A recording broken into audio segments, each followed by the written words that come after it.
Les 23h à Abidjan et partout en Côte d'Ivoire. Madame, monsieur, bonsoir. Les titres de votre édition.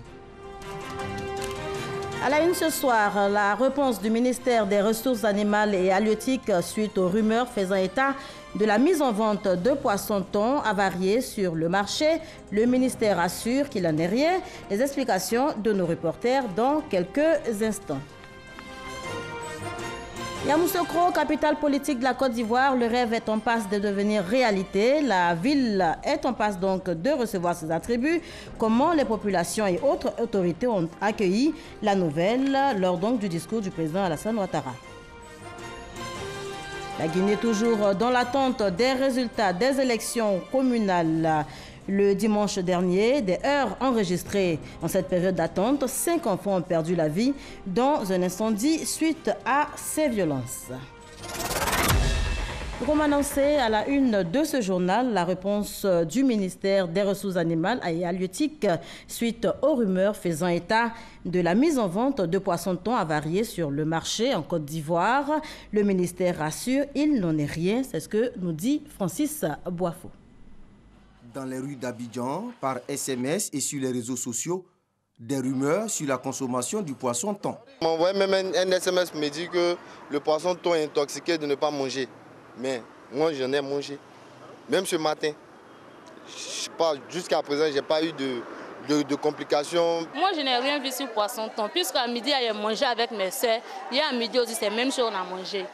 Moi, je n'ai rien vu dessus. J'ai mangé bien, il n'y a rien à voir. Sur la question, le ministère des Ressources animales et halieutiques rassure.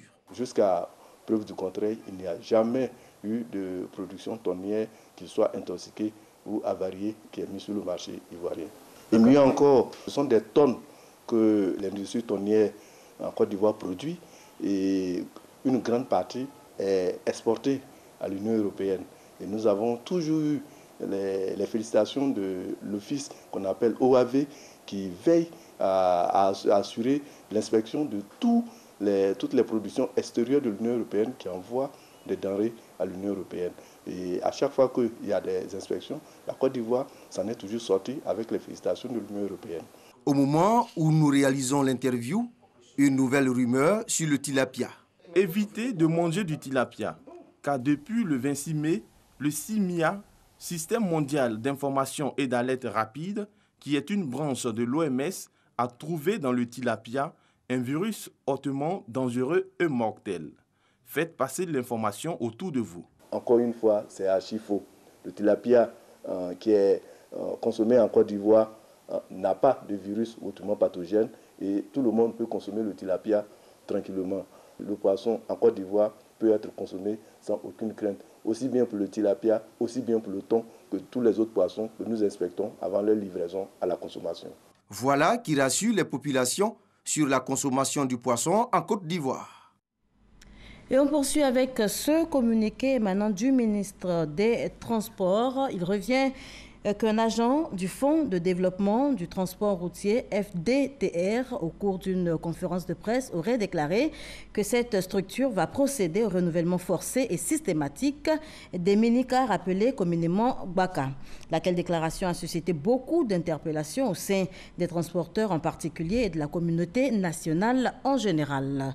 Le ministre des Transports dément formellement cette information et précise qu'il n'a jamais été question d'un remplacement forcé et systématique de quelques véhicules que ce soit. Par ailleurs, le ministre tient à rappeler que le programme de renouvellement du parc automobile en Côte d'Ivoire repose sur une adhésion volontaire des acteurs du transport routier.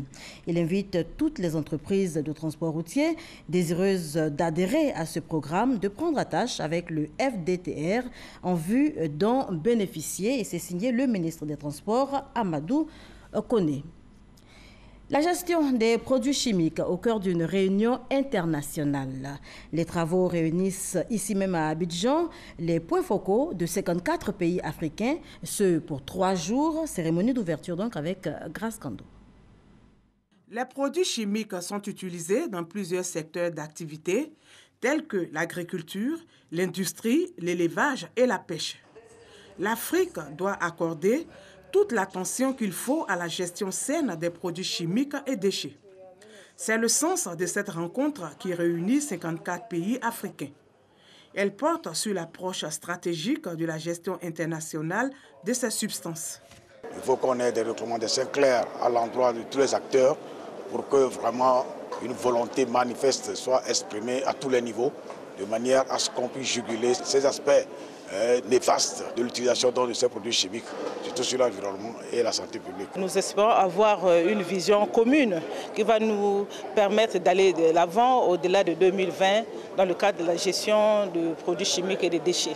Les populations sont exposées à des dangers car la majorité des pays en développement ne disposent pas de moyens adéquats pour la gestion des produits chimiques le long de leur cycle de vie.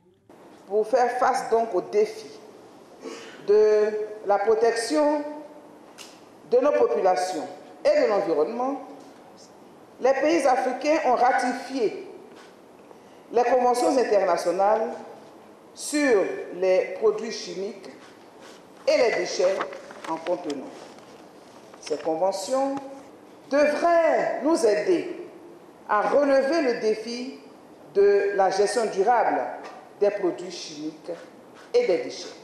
La rencontre sera aussi l'occasion pour les points focaux de ces 54 pays africains de préparer la 5e conférence internationale sur les déchets dangereux prévue à Genève en 2020. Et on poursuit avec ces images de violence enregistrées dans la nuit d'hier à Soubré.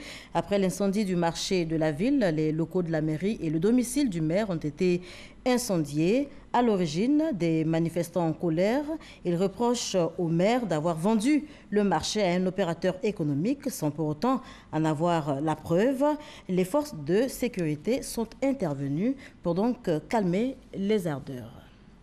Et justement, sur le sujet, le président de l'Union des villes et communes de Côte d'Ivoire, UVICOSI, s'est exprimé. Gilbert Kafana-Koné condamne les actions et réactions des populations de Soubré, population qu'il appelle au calme. Je voudrais dénoncer le comportement des jeunes qui ont incendié par la suite la mairie et ont tenté donc d'incendier également la résidence du maire. Je m'élève contre ces fausses rumeurs qui veulent dire qu'un marché est incendié, c'est le maire qui l'a incendié. Seulement irresponsable, au nom de quoi et pourquoi un maire peut incendier un marché. Tout ne peut pas se résumer en termes financiers. Et je sais combien les maires que nous sommes peinons pour réaliser un marché. Mais le jour où on a les moyens pour construire un marché, ou si on veut un partenaire pour construire un marché, est-ce qu'on a besoin d'incendier le marché existant? Il suffit de faire déménager les populations, les commerçants et de construire le nouveau marché. On ne passe pas forcément par l'incendie pour construire un nouveau marché. C'est de la délation, c'est de la désinformation. Des gens qui ont fait cela, c'est pour des raisons qui leur sont propres. Et j'estime que c'est des comportements qui ne sont pas citoyens. Il faut qu'on arrête ce genre de rumeurs qui nuisent à l'ensemble de la communauté. Voilà Gilbert Kafana-Koné qui était donc au micro de Franck Wadio et on reste avec notre reporter pour évoquer la rencontre récente des élus de Côte d'Ivoire. Mesures fiscales, création d'emplois et fiscalité locale étaient au cœur des échanges.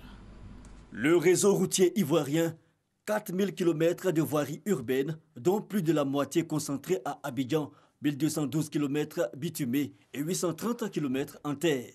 Le gouvernement est à la tâche pour rechercher des ressources pour que l'ensemble des capitales régionales et l'ensemble des capitales départementales puissent bénéficier des réseaux bitumés. Les études sont déjà terminées, les recherches de financement sont en cours. En ce qui concerne l'entretien et la réhabilitation de ces voiries-là, un programme a été élaboré pour l'année 2018 et ce programme sera porté à la connaissance de la population par le ministre des Infrastructures économiques. 11 milliards de francs CFA consacrés à la réparation de surfaces en voirie revêtue et 3 milliards pour la réhabilitation des voies en terre. De plus, 1 milliard pour l'entretien des feux tricolores, dont 246 carrefours pour la zone d'Abidjan. Un programme présenté aux élus locaux ivoiriens dans le cadre des échanges annuels en prélude à l'Assemblée générale de l'Union des villes communes de Côte d'Ivoire. La création d'emplois, facteur de croissance économique, constitue également l'un des piliers du développement local. Ce développement local repose aussi et surtout sur l'exploitation et la valorisation des ressources locales ainsi qu'une fiscalité locale appropriée. La route précède le développement, a-t-on coutume de dire. Cela justifie toute la volonté des maires de Côte d'Ivoire de tisser un partenariat fructueux avec les autorités étatiques chargées des infrastructures économiques. En plus des questions infrastructurelles, la Direction générale des impôts est intervenue sur les questions de fiscalité locale et de création d'emplois. Des échanges à juger enrichissants. L'État est en train de jouer sa partition en mettant en place des mesures incitatives, des mesures qui pourront permettre aux employeurs d'être assez réactifs quant à l'emploi réel des jeunes au sein des différentes entreprises. Ça, nous avons vraiment apprécié. Les communes ont besoin de l'implication beaucoup plus efficiente de l'État pour que nos réseaux puissent bénéficier d'un meilleur entretien, surtout que depuis quelques années, les programmes ont souffert, les programmes de réhabilitation ont souffert de la crise et nous souhaitons véritablement que des efforts soient faits, en particulier le cas de Koumassi fait école. Nous avons donc été instruits sur ces questions. Nous sommes donc appropriés le contenu de ces thématiques et nous allons nous faire fort de les mettre en pratique lorsque nous allons retourner dans nos communes. La question de la responsabilité des élus quant à l'entretien des voies urbaines et d'autres préoccupations, une façon de planter le décor avant l'adoption du budget et du programme 2018 de l'UVICOSI.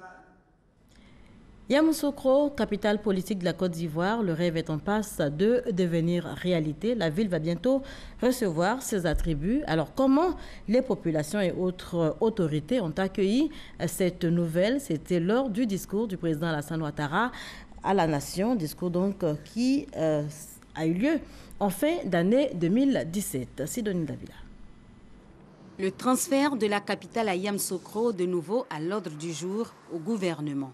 Le sentiment qui domine à Yamoussoukro en ce début d'année 2018, c'est l'espoir. C'est une aubaine pour nos populations de Yamoussoukro parce que vraiment, Yamoussoukro n'a pratiquement pas d'institutions ou bien vraiment des structures appropriées pour certains types de papiers. Le terme capitale désigne la ville où siègent généralement les pouvoirs nationaux d'un État.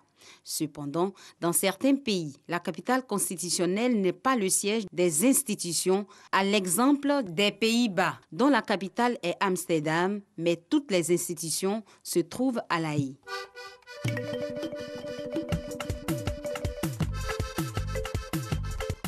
Yamoussoukro, capitale politique et administrative de la Côte d'Ivoire, la décision est prise en mars 1983. La volonté du président Félix Houphouët-Boigny prend forme après un vote du Parlement ivoirien.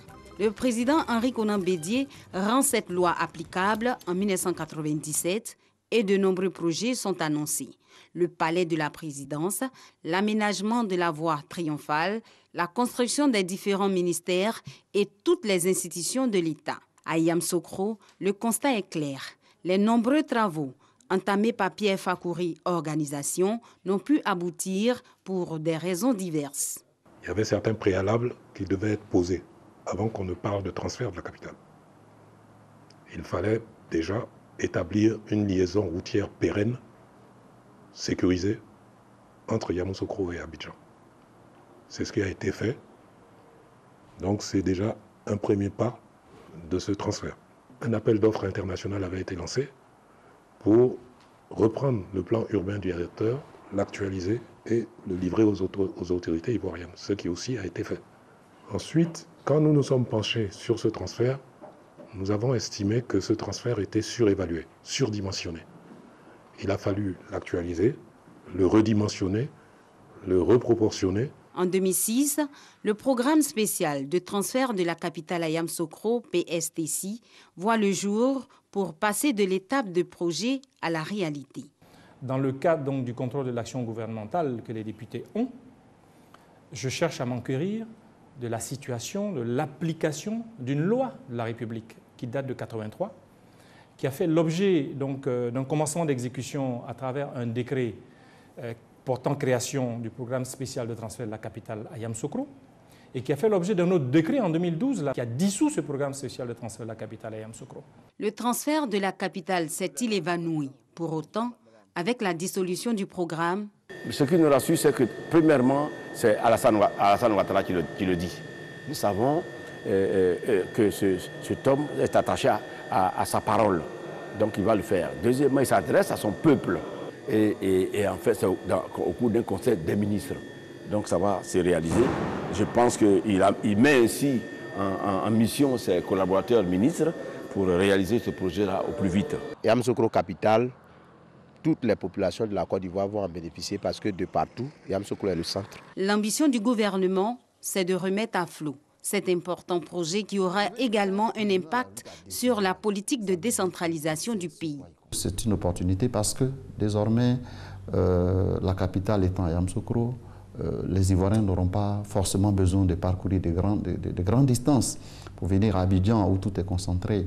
Et en plus, le président veut mettre un point d'honneur sur le développement des villes secondaires. Au niveau des infrastructures, un plan national de développement du district autonome de Yamoussoukro a été élaboré dans le cadre de ce transfert. Le district autonome de Yamoussoukro a écrit un plan stratégique de développement qui s'étale sur les 15 prochaines années et qui prévoit des investissements d'un montant d'environ 600 milliards de francs CFA dans tous les domaines d'activité. Nous allons, par exemple, très bientôt, nous lancer dans la promotion immobilière. Il s'agit de construire 5 000 logements par an sur 8 ans. Ça fait 40 000 logements. Nous allons construire un abattoir. Nous allons construire un mall. Nous allons faire pas mal de choses. La population de Yamoussoukro, avec à sa tête les propriétaires terriens, salue la volonté du président Alassane Ouattara de traduire en actes l'ambition du père de la nation, Félix Houphouët-Boigny. Ces derniers ont donné une partie de leur terre pour la réalisation de ce projet. Vous voyez quand vous entrez dans Camille, il y a des grandes voies bitumées qui, dans ces premiers temps, étaient même éclairées. Il y a l'eau, l'adduction de l'eau jusqu'au bout du goudron, quand vous prenez d'un bout à l'autre. C'est des zones qui sont déjà occupées pour le développement. La route précède le développement. Mais moi, je dirais plutôt que la capitale précède aussi le développement. Avec toutes les retombées économiques et sociales que va générer le transfert de la capitale, les populations ont hâte de voir ce projet connaître un grand coup d'accélérateur. Le transfert de la capitale à Yamoussoukro est une promesse de campagne du président Alassane Ouattara. Elle va bientôt prendre corps, surtout avec l'installation du Sénat, après celle de la Chambre des rois et chefs traditionnels et la reprise des travaux. Voilà, un dossier signé Sidonie Davila. Des partis politiques de l'opposition, 12 au total, demandent une réforme de la CEI, la Commission électorale indépendante. À l'approche des échéances électorales prochaines, eh bien, ces partis, appuyés par des organisations de la société civile, estiment que la structure ne répond plus aux attentes. Les explications de Konaté Moussa pour en savoir donc davantage. La Côte d'Ivoire se prépare à de nouvelles échéances électorales. Les élections municipales, régionales et sénatoriales sont prévues cette année. Toujours avec la Commission électorale indépendante comme chef d'orchestre de l'organisation de ces scrutins. La CEI, dont certains partis politiques de l'opposition expriment un besoin de réforme. L'opposition ivoirienne, soutenant les propositions de la société civile et se fondant sur l'arrêt de la Cour africaine des droits de l'homme et des peuples, 1. Demande au gouvernement de la Côte d'Ivoire de mettre en place la nouvelle commission électorale indépendante et le nouveau code électoral dans les meilleurs délais, afin que les prochaines élections locales, municipales et régionales se tiennent dans des conditions de régularité, de transparence, de crédibilité et de paix. 2. Exhorte la société civile à poursuivre ses efforts en vue de l'adoption de la nouvelle CEI et du nouveau code électoral. 3. Enfin, appelle à la mobilisation des militantes et militants de l'opposition à apporter un soutien sans faille aux initiatives qu'elle entend prendre afin de doter la Côte d'Ivoire d'un cadre électoral répondant aux normes internationales. Sont signataires de cette déclaration une dizaine de partis politiques appuyés par des organisations de la société civile. Et toujours en politique, l'UDPCI implante ses sections dans la région du Lodibois. Des responsables du parti en mission à Divo en ont profité pour installer des sections, mais également faire le point des activités au titre de l'année 2017. Abou Sanogo. L'UDPCI, de sa création à nos jours, acquis et perspectives. Un sujet décrypté par les militants du parti qui se sont donné rendez-vous pour un bilan des activités réalisées et celles en cours de réalisation en vue de l'implantation effective de l'Union pour la démocratie et la paix en Côte d'Ivoire dans les départements de Divo, Lakota et Guitry. Et il s'agit aussi de donner des rudiments de base aux militants. Ce sont 150 responsables locaux du parti qui se sont réunis pour donner un élan à la mobilisation en présence de Deli Mamadou, secrétaire général adjoint en charge de l'implantation et des structures déconcentrées de l'UDPCI.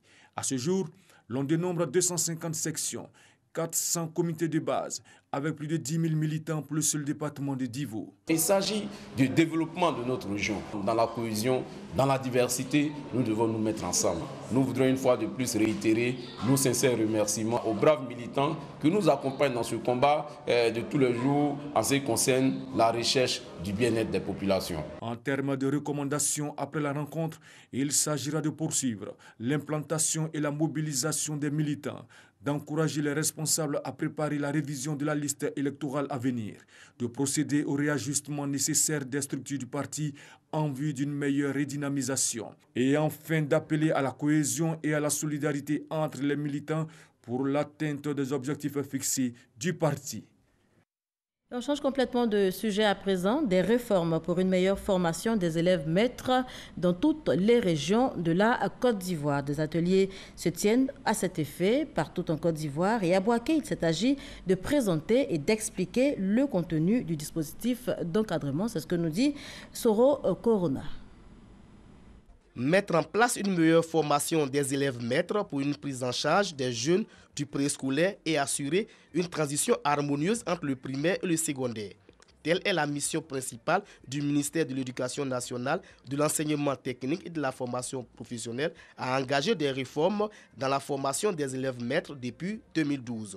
Des réformes qui s'inscrivent dans le cadre du programme d'amélioration de la qualité de l'éducation de base. Quand ils quittent le CAFOP et qu'ils sont sur le terrain, ils nous disent que ce qu'ils ont fait au CAFOP est totalement différent de ce qu'ils voient sur le terrain.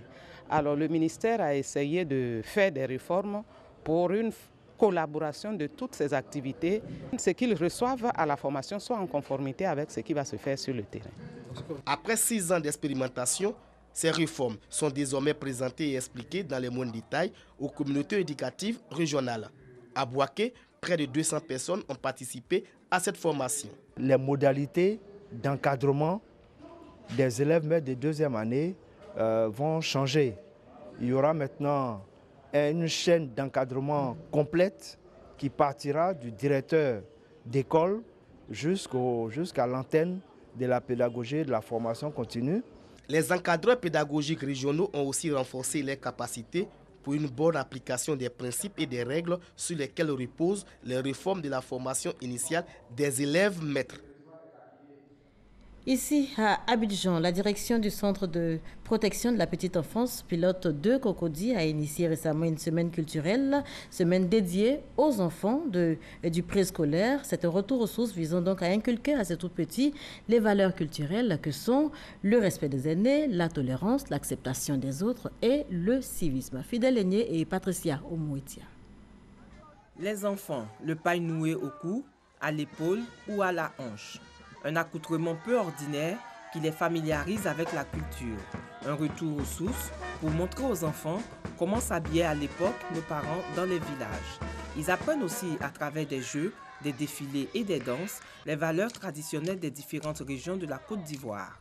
Une initiative de la direction du Centre de protection de la petite enfance pilote de Cocody pour inculquer aux enfants dès le bas âge le respect de la tradition. Nous avions initié des journées culturelles pour permettre aux enfants de connaître l'autre. Parce que ça fait partie de nos prérogatives qui est la socialisation et d'apprendre à se connaître aussi pour mieux vivre avec les autres. À l'INFES, et particulièrement au CPPE, nous prenons les enfants depuis 3 mois jusqu'à 5 ans.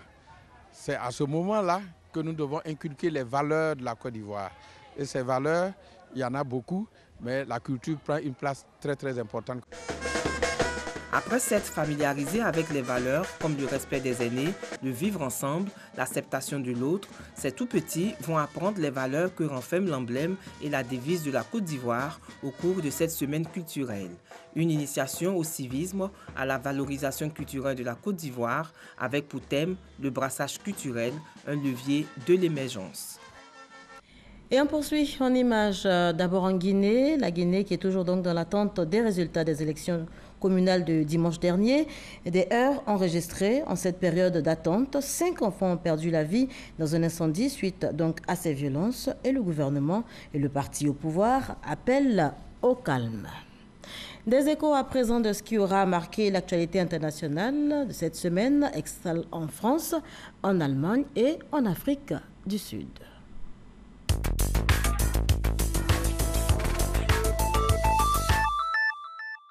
L'Afrique du Sud retient son souffle. Le président Jacob Zuma n'a jamais été aussi proche de la démission. La tension est telle que hier mardi, le traditionnel discours sur l'état de la nation qu'il devait prononcer devant le Parlement le jeudi est repoussé à une date ultérieure. Le président sud-africain a eu un rendez-vous avec le chef de l'ANC Cyril Ramaphosa. Un entretien qualifié de constructif par le parti au pouvoir. Certains évoquent des discussions autour des conditions du départ du président Jacob Zuma. Tempête de neige en France, Paris et plusieurs villes du pays sont sous la neige. Ce mercredi matin, un épais manteau blanc recouvrait les trottoirs de la capitale française et de sa banlieue.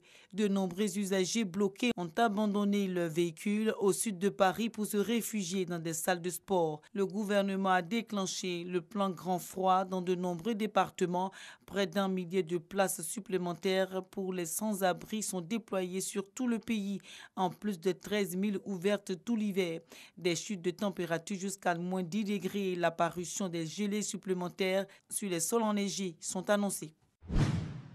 4 mois après les élections législatives du 24 septembre en Allemagne, les conservateurs du CDU et les sociaux-démocrates SDP ont conclu ce mercredi un contrat de coalition intitulé Nouvelle dynamique pour l'Allemagne. Ce document servira de feuille de route au prochain gouvernement d'Angela Merkel. Avant la formation de ce gouvernement, les sociaux-démocrates doivent donner leurs avis début mars dans le cadre d'une consultation interne sur les postes à pouvoir à repartir. Au terme de cet accord, le SDP obtiendrait 3 ministères clés, à savoir les finances, les affaires étrangères et le travail.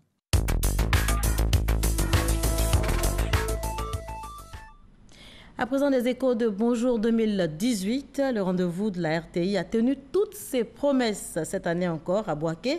Ambiance bon enfant en tout cas, ambiance bon enfant, je vous le disais tantôt, à Bouaké avec les humoristes ivoiriens qui ont cette fois encore rivalisé de talent à cette énième cérémonie du rire. Pargasso reconnaît.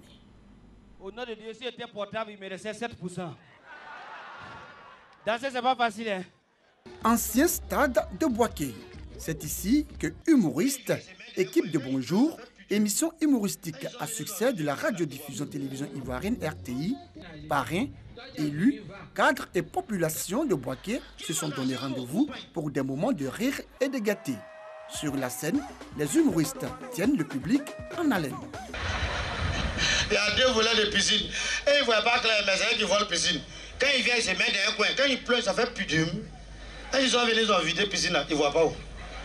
Ils s'est mis dans le même coin. Quand il a plongé, ça fait bon. Et puis lui, il prend sa bouche pour faire pudum. Comment c'est celui qui court, qui mange, qui danse, qui saute, qui grimpe, qui va. Autorités, élus, cadres et population de Bouaké n'ont pas boudé leur plaisir. Je voudrais dire merci également à la RTI qui nous gratifie chaque année de ce beau spectacle qui nous permet vraiment de nous réjouir dans la gaieté et dans la joie. Fini Bonjour 2018 à Boaké. Prochaine destination pour humoristes et équipes de production, San Pedro, le vendredi 7 février prochain, pour plus d'humour et de rire. Qui m'a caché beaucoup, pain? Qui est beaucoup pizza? Qui est beaucoup mommy? Voilà, c'est la fin de cette édition. Merci de nous avoir suivis. On se retrouve demain, même heure.